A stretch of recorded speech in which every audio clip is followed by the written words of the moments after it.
संसद में घुसपैठ को लेकर देश का राजनीतिक वातावरण गर्म हो गया है और पक्ष विपक्ष के लोग तरह तरह की प्रतिक्रिया दे रहे हैं। हमारे साथ हैं मुंबई कांग्रेस के वरिष्ठ नेता उपेंद्र दोषी जी। हम जानना चाहेंगे कि उनकी इस मुद्दे पर क्या प्रतिक्रिया है। उपेंद्र जी, संसद में घुसपैठ का मुद्दे से आप परिचित हैं, आपकी क्या प्रतिक्रिया है? सबसे पहले तो महाराष्ट्र हिंदी न्यूज़ को और उनके दर्शकों को मेरी बहुत बहुत शुभकामना और मेरा नमस्कार। मैं उपेंद्र दोषी बोल रहा हूँ मुंबई कांग्रेस से। आपने मेरी प्रतिक्रिया की जानकारी मांगी। संसद में जो बेरोजगार युवकों ने तानाशाही के खिलाफ और बेरोजगारी के खिलाफ जो प्रदर्शन किया, संसद में सेंध लगाई, अंदर घुस गए, सुरक्षा कवच तोड़ दिया, उसके लिए मैं इसकी घोर निंदा करता हूं। क्योंकि संसद एक न्याय का मंदिर है। भारत की 140 करोड़ जनता ने अपने प्रतिनिधि चुन के वहां जनता को न्याय दिलाने के लिए भेजा है। युवकों ने बेरोजगारी के मुद्दे पर ये जो स्टेप लिया है, ये स्टेप का मैं विरोध करता हूं। भगत सिंह के नाम से उन्होंने जो एक व्हाट्सएप ग्रुप बनाया था और भगत सिंह के आदर्श पे भगत सिंह जी ने जैसा संसद में घुस के बॉम्ब फोड़ा था, ऐसा ही ये लोगों ने बॉम्ब फोड़ने के बदले वहां पे धुआं छोड़ा। ये सब जो काम किया है वो युवकों को या देश के युवकों को शोभने वाली बात नहीं है और इसको कड़ी में कड़ी सजा मिलनी चाहिए।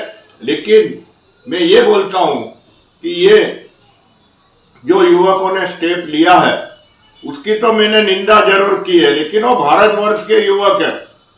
इसके ऊपर आतंकवादी धारा जो लगाया गया है उसका मैं विरोध करता हूं।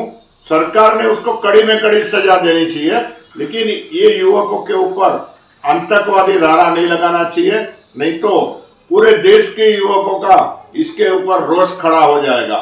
मैं ये बताना चाहता हूं कि मणिपुर में जो हिंसा की घटना हुई है दो जाति के बीच में, वो मुख्य मुद्दा उसका दोनों जाति का बेरोजगारी का मुद्दा था।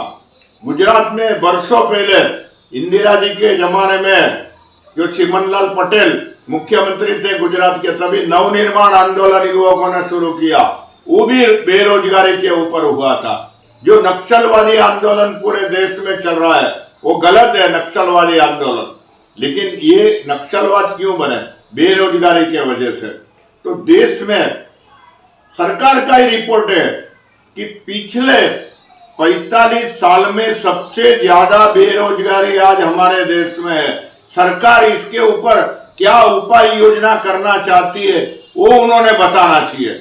मैं तो वहां तक मानता हूं कि ये बेरोजगार युवकों को जल्दी से जल्दी नौकरी मिले। राहुल गांधी जी ने अपने भाषण में जो बताया था कि ये बेरोजगार युवकों के लिए कुछ करो, नहीं तो ये बेरोजगार युवक डंडा मारने 6 महीने में आ जाएगा। किसको डंडा मारना है वो बात पे मैं नहीं जाता हूं, लेकिन राहुल गांधी जी ने चेतावनी दी थी और ये चेतावनी आज संसद में दिखाई दी, ऐसा मैं मानता हूं। महाराष्ट्र विधानसभा, महाराष्ट्र का मुंबई के मंत्रालय का भवन में से ऊपर 6 माला से युवक ने उड़ी मारा, बेरोजगार युवक ने। ये तो वहां नेट लगी थी, बच गया। मराठा आंदोलन जो चल रहा है आरक्षण का, वो भी युवकों को नौकरी दिलाने के लिए आरक्षण चल रहा है। जगह जगह पर आसाम में पहले क्या हुआ वो देखो। देश के कोने कोने में युवक आंदोलन कर रहे हैं। अगर ये युवक रास्ते पे उतर गए तो सरकार चलाना तो मुश्किल होएगा, लेकिन सरकार को घर पे बैठने का समय आ जाएगा। मुझे मालूम है कि जब भी युवक देश में उतरेंगे तभी पूरे देश की कॉलेज और स्कूल बंद करा देंगे और इतने लाखों करोड़ों युवक को क्या अपनी देश की पुलिस रोकने में सक्षम होएगी? तो अभी सरकार को समय आ गया है। चिंता का विषय है, देश के लिए चिंता का विषय है, सबके लिए चिंता का विषय है। इसके ऊपर सोचना बहुत जरूरी है। मैं युवकों को विनती करता हूं कि आप आत्महत्या का प्रयास नहीं करिए, आप ऐसा संसद में और कोई भी विधानसभा में घुसने का प्रयास मत करिए। आप महात्मा गांधी के आदर्श पे चलिए, अहिंसा का आदर्श पे चलिए। आपको लोकशाही में आंदोलन करने का हक है, आपका हक का उपयोग आप अहिंसा से करिए और आप उसमें सफल जरूर होंगे।